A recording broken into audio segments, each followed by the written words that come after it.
social media is on the decline, and I think it's going to become pay to play. At some point, there's a ton of importance on the packaging your newsletter as its own product. Doesn't mean you have to come up with like a completely new brand for it. But if you give it a name, it's so much easier. But the point is that if you can give it a name, you're making people stick a whole lot better with that. And you become this known and trusted source for things.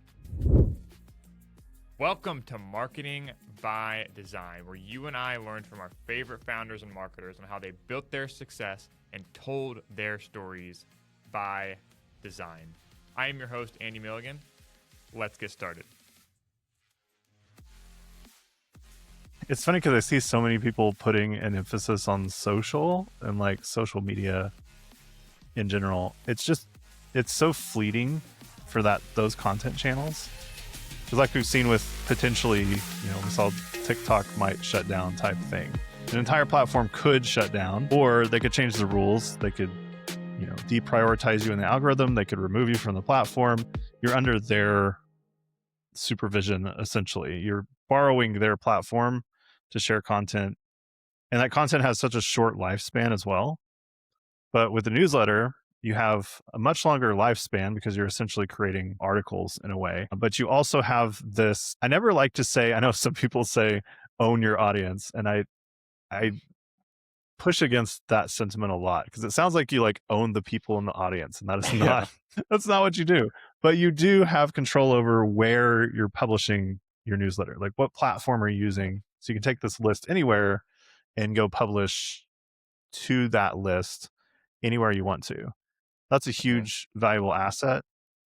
And the last thing is that unlike social, so unlike any other platform really, you can get highly contextual with your audience. So you can learn about them and deliver what they need to see when they need to see it, which is not the case anywhere else. You just make one piece of content and blast it out there and hope that people like what you've shared or it resonates with them in that moment.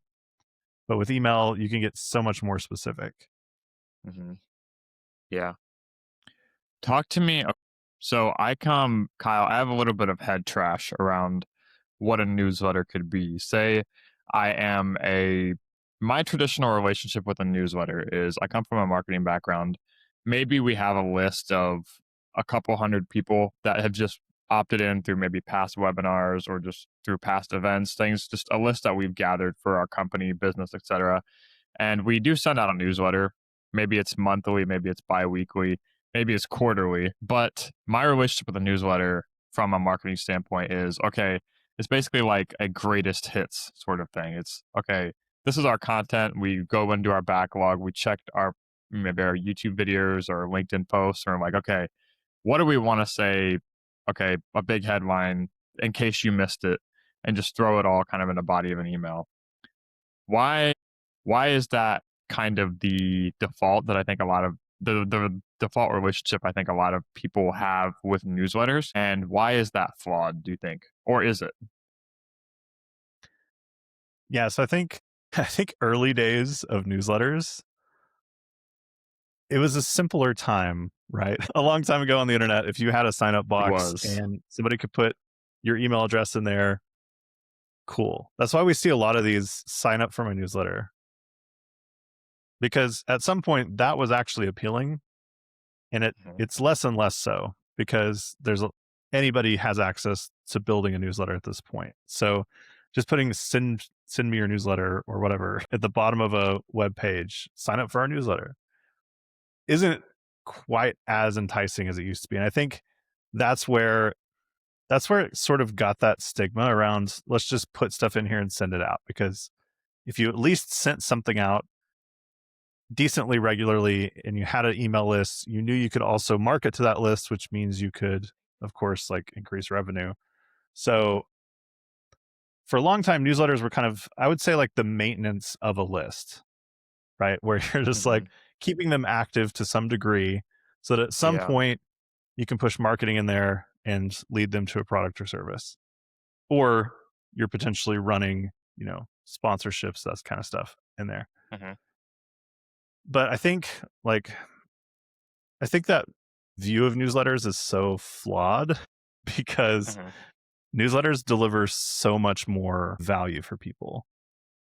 They're essentially this publication that you control. I typically recommend publishing them weekly so that you're essentially just keeping up this consistent relationship with subscribers, giving them your free value. And then the marketing sort of layers into that. So when I talk about newsletters, it's interesting because I think of them as a marketing channel, because with automations and all the things you can do nowadays, it's so easy to learn about those subscribers. So you bring them in, you start delivering free value, you send things to them every single week. And over time, or based on time, so maybe you know that 2 or 3 weeks into this, they're pretty primed, they understand what we're all about. Let's start actually showing offers to them. Let's start selling a product. Or based on contextual actions. So they've done certain things. Now you know, okay, they've clicked on this sort of link 3 or 4 different times. It probably means they're really interested in this thing. So let's put that into the newsletter. And it just looks like a PS, or it looks like an additional block inside the newsletter, whatever it might be. Mm-hmm.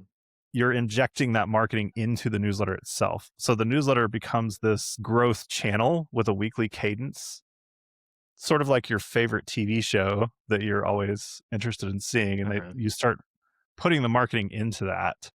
So it becomes this driver for your email marketing. Hmm. Yeah. I think in the past, people very much weren't like looking at data and stats. And I've learned, and I very 301 level with my kid account, but I just recently started just looking at the data, like clicks and like how many people are actually scrolling and opening and setting triggers and all that stuff. Your newsletter last week about setting a trigger to someone who clicks the link and then having it reset every time. That was really cool. So I highly recommend people go and check that out if they are listening. But what are some of these signals that you mentioned of getting a little bit more detailed with knowing like who's actually in your audience? I'm in a lot of marketing rooms where people will say, okay, our list size is X, our open rate is X, and our our click rate is X. So like those three very basic stats, and they don't get a whole lot more granular than that. What are some of the advantages of maybe digging in a little bit deeper and starting to really know your audience on that level rather than just okay? Because I get the sense people hear those three numbers and they're just kind of like nodding their head in agreement, like, "Oh yeah, that's decent. That seems pretty good." But then again, they don't have the context of like the product, the audience, the list size, what's being sold, like the warmth of it, everything like that. So, what are some things that you? What are some of the advantages of digging a little bit deeper into the stats and the data, like you said? Yeah, I mean, I've seen people, it's funny. I see people at both ends of the spectrum, especially considering people I've worked with over time. There's, people who have tens of thousands of subscribers could potentially be bringing in less from their newsletter than somebody who has a Hmm. couple thousand. And that in some ways doesn't feel like it computes from a marketing perspective. It's like, well, let's get more Hmm. people in. But getting more of the right people in is so much better. So, Yeah. yeah, open rate less and less, I think, matters as much, just because there's so many auto open things going on right now Hmm. where an open is reflected, but it may not actually be an open. Hmm. And that said, though, there still is a floor. Like, there's kind of this boost that the bots and things have added to opens. So, somewhere around like 30% is probably a decent open rate now, where in the past, maybe that was like 20 or less was Hmm. the lower end baseline, right? Yeah. But because of these auto opens, there is a pattern to it. Um, Clicks, great thing to measure because those are probably more accurate. But really diving into, okay, people are clicking, but to what end, right? Like, are Hmm. they clicking into something and actually converting? Like, to me, what's more interesting is number one for almost anything marketing related, conversion rates, right? Like, how are Hmm. we actually converting? Had this many people click, how many people actually did the thing? Because clicks can also be automated now. Some of these Hmm. mail openers will like click things automatically. So that's a little interesting as well. Hmm. So looking at that and also looking at like some other things that are a little bit harder to track, but tell you a lot about what you're putting out there. For example, reply rate. Email services don't really tell you how many people are replying only because they can't know it. Hmm. There is no way to track. The email goes out, it goes to your inbox. Any interaction beyond that, impossible to track unless it's a link click actually in the email. But if Hmm. people are replying, there's no way for any email service to tell you that. But it's so valuable to track because that means number one, people are super engaged. They're Hmm. interested in what it is you have to share. They're replying to it. They believe it's worth their while. And from a technical perspective, you're also getting really good deliverability from that because inboxes are looking for these signals of, if somebody opens, great, decent sign, but you'd probably at some point open spam, right? Just to make Hmm. sure it's Yeah. spam and then close it. So opens are decent. Clicks Hmm. are better. You wouldn't click a spam email. So click is a pretty good signal. And then replies, top tier, because you're not going to reply to a spam email, right? Hmm. You're probably not going to click it, and you're definitely not going to reply to it. Pretty good signal that should land in the inbox. Same thing with promotional emails. You might get an email from your favorite store and click on something because it looks interesting. You're probably not going to reply to it and Hmm. interact with it like you would a real person who shows up in your inbox. So that's another interesting thing to look at as well. But Hmm. yeah, even signals, like you mentioned this past week in my newsletter, I talked about signals. So like when somebody clicks something, tag them with being interested in that, count up Hmm. in essentially a scoring system. And then you can interact with those subscribers based on those scores, knowing that they've shown a certain level of interest in certain things that you've shared, which is Hmm. interesting data in general, but also really good for individuals getting unique, timely content sent to them. You essentially become a mind reader for your audience. Yeah. To double click on what you said there, I do agree. And you answered my next kind of tangent that I was going to go down is what are the signals that people actually should be looking for? And I think Kyle, like the moment people hear email, the moment they think, okay, this is how I'm communicating is via one to many, they automatically blow out like any sense of personalization, like whatsoever, especially in with a smaller list, you can be so much more targeted with like what you're saying. So even if you're sending, just to a couple hundred subscribers in a newsletter list, then if you're getting a certain number of replies, even if it's something that you can count on one or two hands, in a B2B audience where, just a couple conversions can make the difference between, like a stale quarter and like a quarter where you crush it, I think it's really top of mind to optimize for a reply, for a real conversation, for a real relationship. So that helps a lot that you kind of laid out that hierarchy of what you're paying attention to. But talk to me. One thing I did want to ask you about too is what is the mindset that like some of the best creators have when they approach their newsletter? Because we talked about maybe some of the defaults that people in the marketing audience might have. But what mindset do you bring to, okay, this is a newsletter. This is not just something that I'm typing into, a Kit dashboard or anything like that. Talk to me about the headspace that you get creators in when you really want to be serious about your newsletter and, doubling down on it to make it actually see results for you. Yeah, it's all about connecting what you're writing to what you offer, which sounds like such a, Hmm. a basic thing. But I think Hmm. sometimes when someone says that, it's like, well, okay, yeah, I write about this topic every week and I share this thing. I'm good. I'm sharing stuff that's related to this thing. Hmm. Um, but really, the best mindset, the way people write the best newsletters is using that time. You have this like amazing opportunity. You're in someone's inbox, and not everybody invites you into their inbox, right? Not everyone Hmm. wants to hand out their email address. And you have this somewhat captive audience, maybe even more so than social, because it's real easy to just go like click off onto something else in social. But if you're in an email, have it in your inbox, you have it open, you have essentially a one-on-one time with a potential buyer. So whatever you're saying in that should tie into whatever your product or service is. So to give an example from even my own newsletter, my formatting is very specific, and people may or may not catch on to that, but it always starts with a problem that I see newsletter creators facing. It leads into my unique perspective or maybe something I'm testing out, things like that. And then it leads into next steps. So most of what I'm offering is newsletter coaching. So it's essentially a gateway into what is it like to work with Kyle? Oh, we get this like kind of common thing pointed out, work through ideas of how to fix Mhm. that, and then what is our next steps? Right. So it kind of leads you through this experience.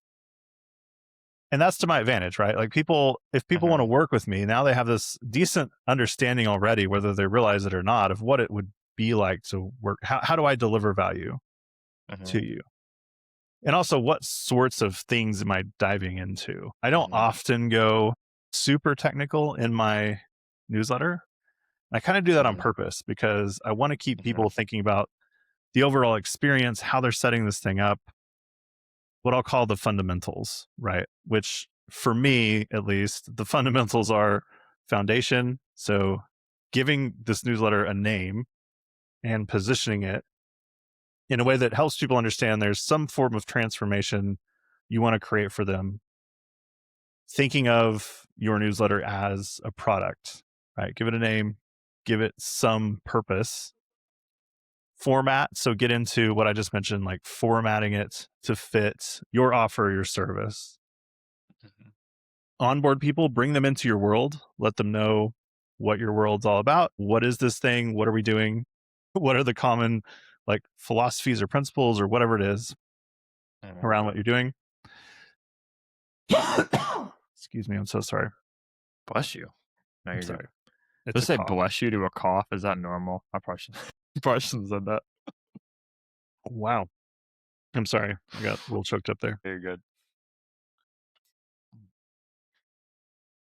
You're good, man. Okay. Sorry about that.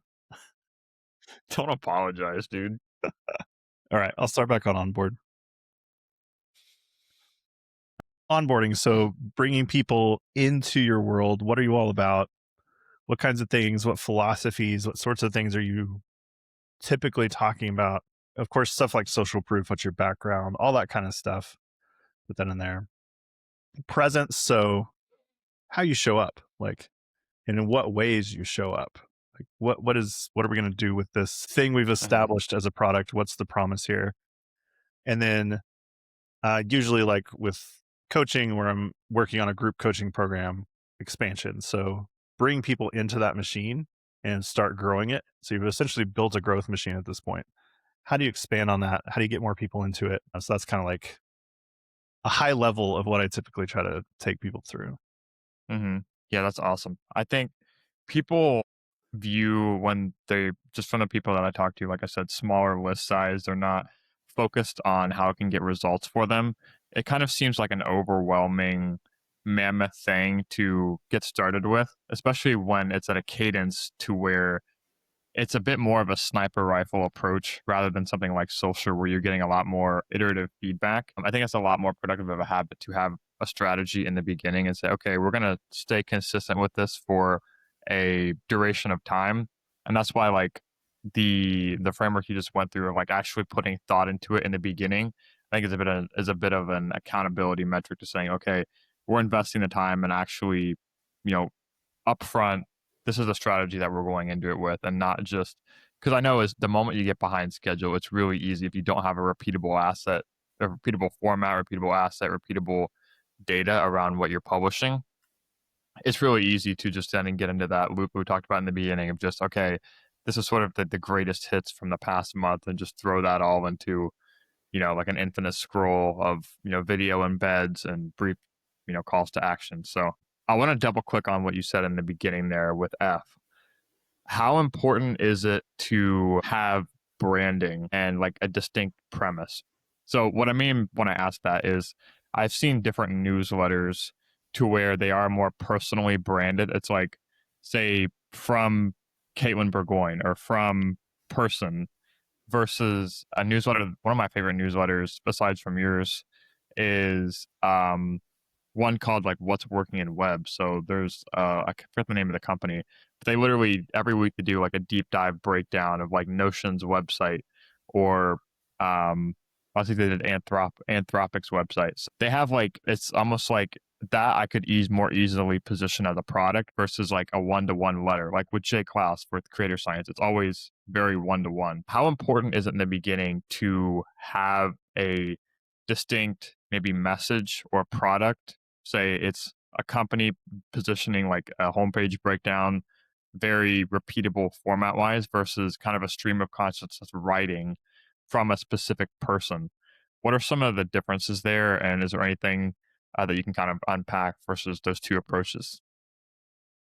Yeah, I think both of those approaches are great. It's kind of interesting. Like a lot of that, and I always hate like it depends answers, but in some Hmm. ways, I think it kind of depends on what it is you're offering at the end of the day, Hmm. right? And also, let's just be realistic. What can you keep up with producing on a regular basis? So a lot of that's around goals. For example, in like the web breakdowns, maybe it's strictly, is it an agency behind that?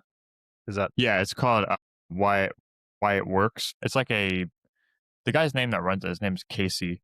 But basically, they have a software script that they plug into websites to then the conversion from that is an onboarding with him to where you can plug in a script to your website to understand like which sections are converting better.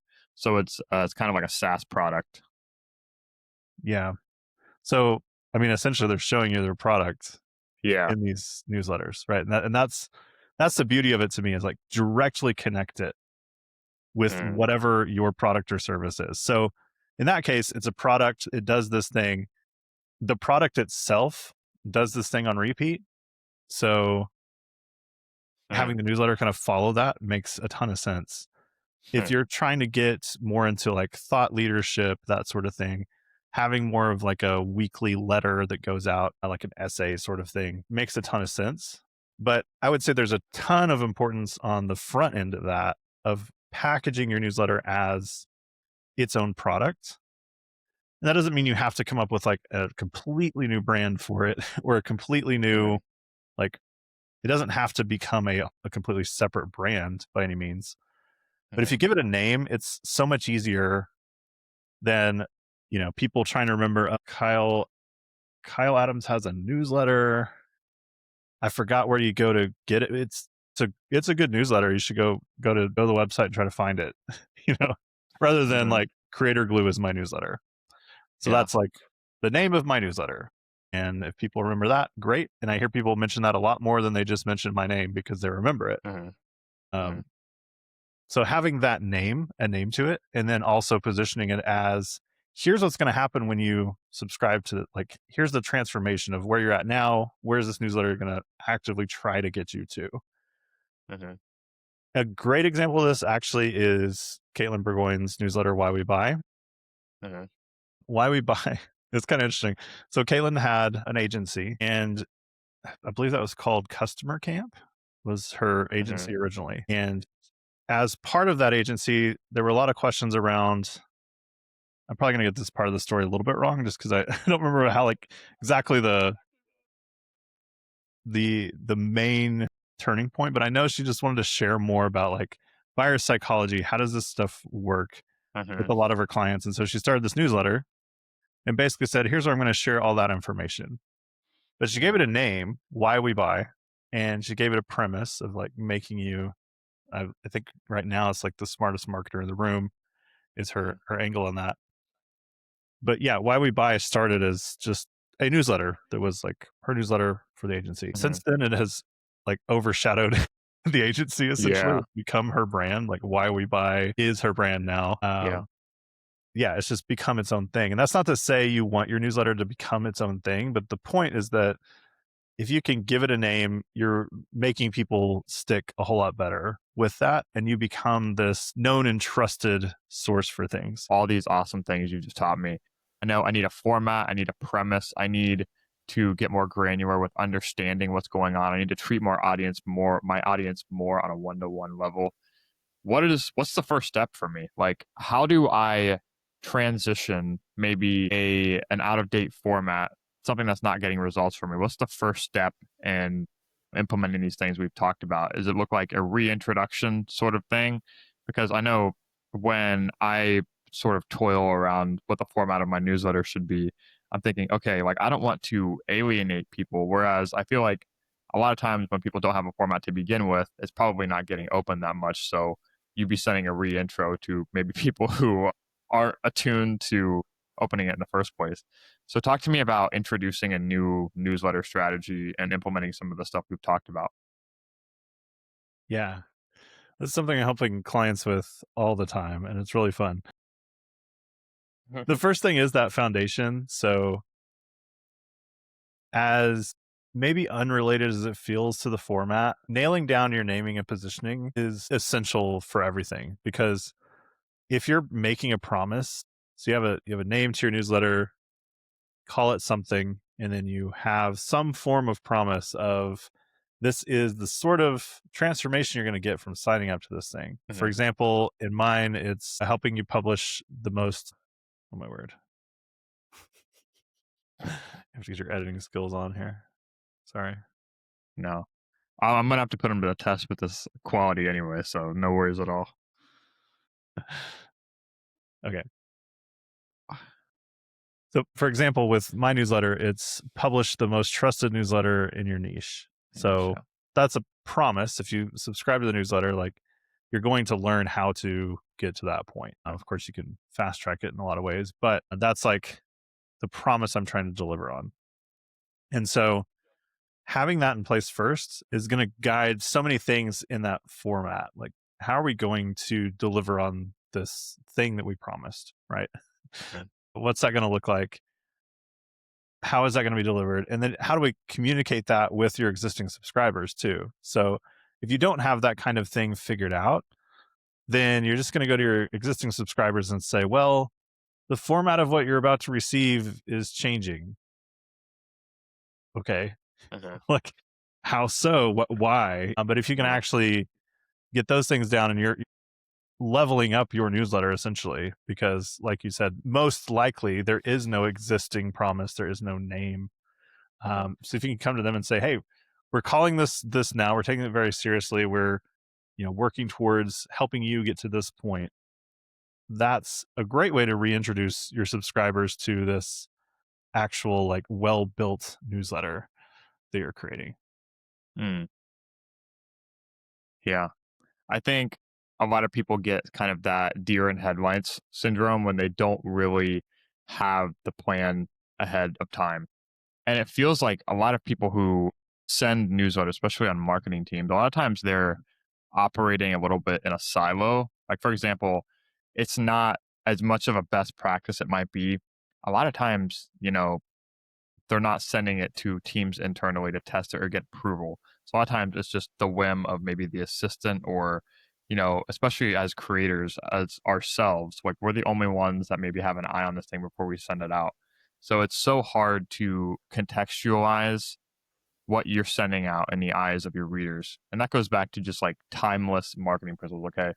Knowing who your ideal customer is, knowing what they want to hear, and really using, I think, the newsletter as knowing how to make it suit that message appropriately. But dude, this has been great. Do you mind if we maybe like in the last 5 or 10 minutes here as we land the plane, do like a little bit of like on the spot kind of live coaching? I've waited like this long to maybe scratch some of my own niches, but based on some of the stuff you've taught me, I've got a little bit of ideas, a couple ideas toying around. And I want to see, if there's any feedback you can directly apply one to one, maybe the listeners can take away. As I think maybe some of their newsletter lists might be in a similar size or they have some similar thoughts that I do. So, how does that sound? Yeah, I'd love to. Let's dive in. Okay, cool. So, I just pulled up my ConvertKit dash or my Kit dashboard and see the format of the newsletter now. We talked a little bit about this last time we connected. Is if I look at the list size, it is, and I'm relatively aware of who makes up this list. A lot of the growth engine behind this is people. I have so I'll go over like some of the things that have grown it in the past because growth has not been good, Kyle. It's been a little bit defeating. So that would be something that, or it may not even be important based on some of the stuff we've talked about today too. So The list size is just under 300, 287. We send one newsletter a week that is formatted in a kind of repeatable structure. So I always lead with like a 1 to 2 line hook, then an image, and then a short story from the week that you can apply to web design. And usually it takes away from like my best performing LinkedIn post of the week, which is maybe something else we can talk about repurposing some of your own content to then formulate some ideas for your newsletter.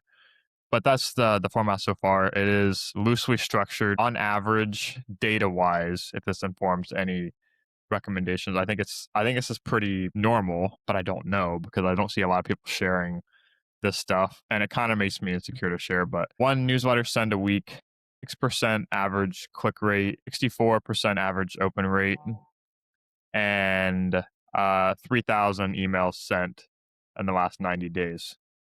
So when you hear, I know, again, not having a ton of detailed contents, not being able to see the dashboard, you see those high level stats and you kind of hear my mindset around what I'm thinking, how I'm approaching my newsletter. What is the first thing that comes to mind in terms of action items and what you can do to improve upon just having that base of context right there?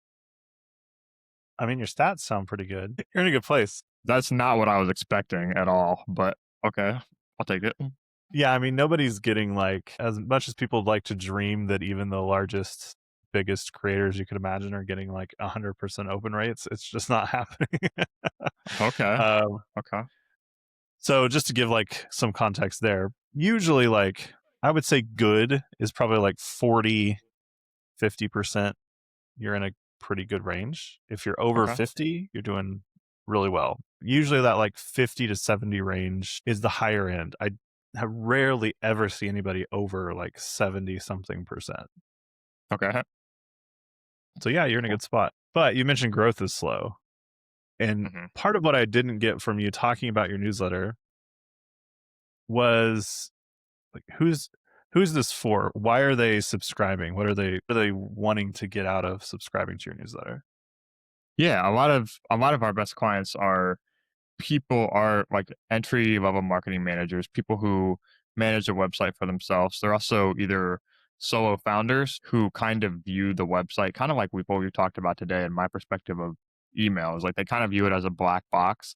They don't know how to get results from their websites. They kind of view it as a checkbox task. That's kind of I see it like a lot of the language that I hear is kind of similar around what I hear saying newsletters to you. And there's not a lot of actionable things that they can put behind it. And I think I've relied, even just saying that, I've relied too much on like the brand building side of things, talking about, unique stories and not doing a good enough job of empowering like actual action items that say someone could read this and then they could go to whatever website builder they have or whatever they're currently doing habit wise with their own websites to then make it like an actual marketing asset for them.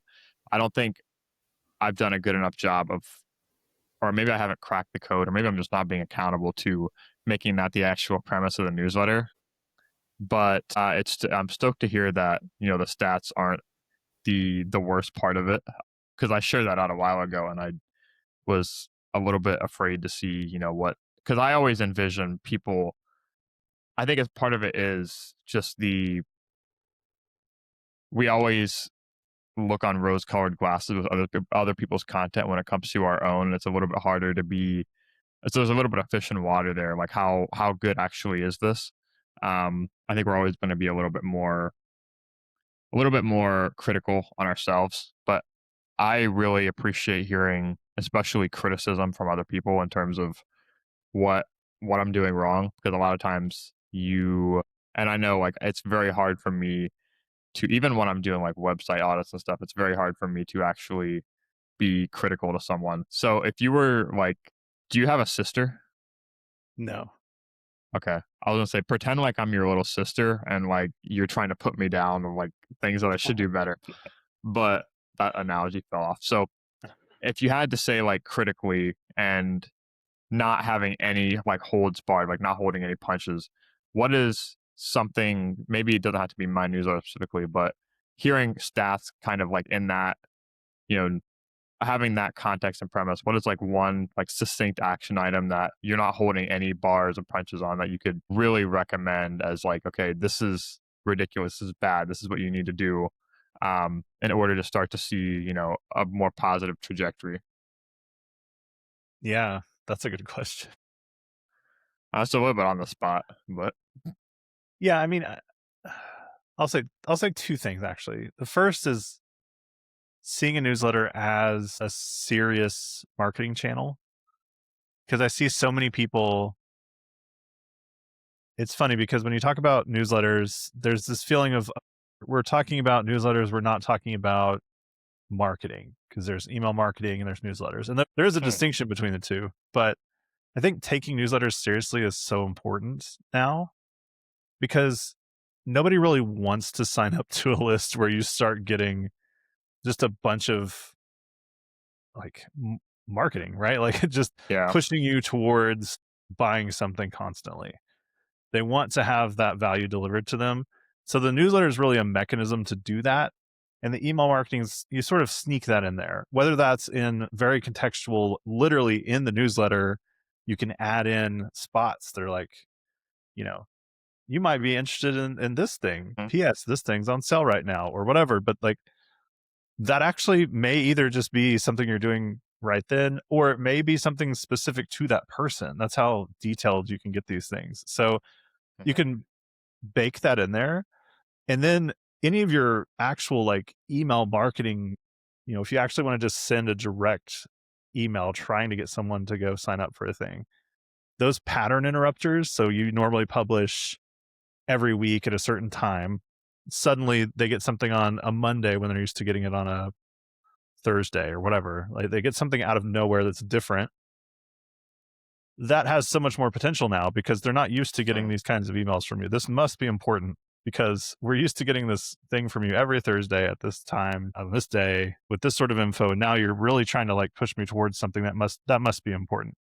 hmm, So like just just the whole idea around newsletters and seeing those as an important function of marketing, because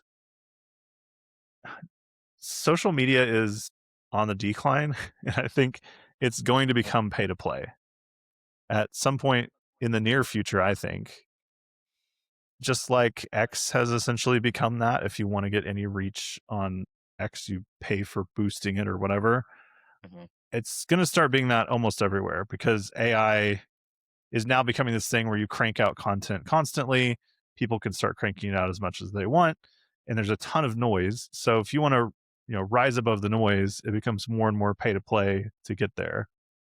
But a hmm, newsletter is your own distribution. You control that distribution. You're not stuck with this other hmm, platform that decides the rules and promotes just any and everything.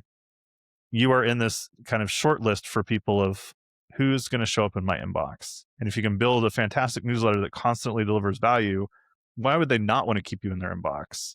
And hmm, meanwhile, you're still marketing whatever product or service you're marketing, but you are showing up in their inbox. So I believe that communities and newsletters are going to be such vital pieces for creators moving forward. Social is going to drop off in a massive way. hmm, As far as like being a viable way to start up and start getting people connected with what you offer. hmm. I think the other thing Yeah. is, and I'm curious if this applies to you. So maybe this is a little coaching moment here. Do you ever feel, because you mentioned that in some of your newsletters, you're sort of drifting away from this idea of here's something that could improve your website, go do this thing. Yeah. Do you ever feel like if you do that, you're giving too much away? I almost feels like, and I think no, it maybe, but maybe it's more of I don't want to come across as salesy. I think it's a little bit of that Mm. head trash and mindset because I just know when I'm in my email inbox, I get pitched so many times, and I never have a problem talking about websites like on podcasts, in person, one to one. For some reason, I never have that problem. But whenever it's like writing for email, I view anything that's like explicitly kind of leading towards a call to action. I think I'm much too abrasive towards leaning into that. I think that's a little bit of my own head trash, but I also think a lot of marketers kind of lean into that too. They think like, okay, they see the first thing they do after they send is they go to their dashboard and they see, oh, 5, 6 unsubscribed. And they just take that like a dagger to their chest, you know? And that was, you know, that's something I'm kind of graduating out from. But I honestly think I need to push myself more. And it might be more of a personal exercise to push more into like telling the actual stories of how I'm getting results for clients, like talking through my own process in a way that's actually beneficial for other people. So you make a good point though. I feel like that might be a little bit of why I lean away from it a little bit more than I should. Yeah, and it's interesting because I mean, everyone has their own kind of different take on it, Hmm. but I see so many people who are afraid to share, here's how to go do this thing, and you could go apply that right now because maybe the service they have or the product they have does this thing. But what's interesting is like the people who come and work with you are people who don't want to go do that themselves. Hmm. So essentially what you're doing is it's this interesting filter where you're teaching people how to go make their website better. And you could say, well, that's what I do. I want to go make their website better. That's what I do for Hmm. clients. Like I want to be the one to go do that. But the people who just go do that, number one, they're going to try it. They're going to realize it's a lot harder than they thought. They may get some traction on it, or they may not get traction on it.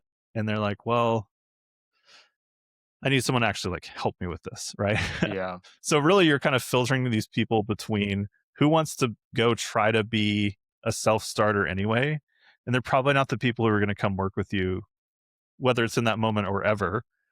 And then there's this other group who's going to say, wow, Andy, like every week I get this stuff from Andy that talks about how to improve my website. I've tried a few of them, but I can't even keep up. Like he has so much stuff about how to improve my website. I just need to hire this guy, like bring him in and make my website better because I don't have time to go do all this, and he obviously knows what he's talking about. Now you're That's such a filtering good. them into these buckets, and maybe the people who think they're self starters and go try it, maybe they end up falling in the bucket of, wow, this is harder than I thought. I'm going to go hire Andy for this. Mm. But Dude, that's such a yeah, good. That's so good. Like, and that can apply anywhere. Like, picture your own business model. Picture your own product. What is the DIY version that you can give to other people that then creates the awareness of the need that then is either you or the thing that's on the other side of it. Man, like I get so much honestly head trash when I think a lot of people do, like fish in water when they try and approach it for themselves. But hearing you say that back actually actually helps a lot. So yeah, I appreciate that. It's very, very good. Very good. But dude, like this has been awesome, man. I look forward to collaborating more with you and learning more from your content. I recommend people go and follow you over on LinkedIn. Like I said, I feel like I'm we got introduced and I'm getting to know you and I'm catching you at a very early rise in your trajectory. Um, so I highly encourage people to go not follow you on LinkedIn, but subscribe to Creator Glue, learn some of the stuff that I'm now ahead of some of my peers in learning. But if people haven't heard about you, they want to come find you and continue the conversation, where should they go?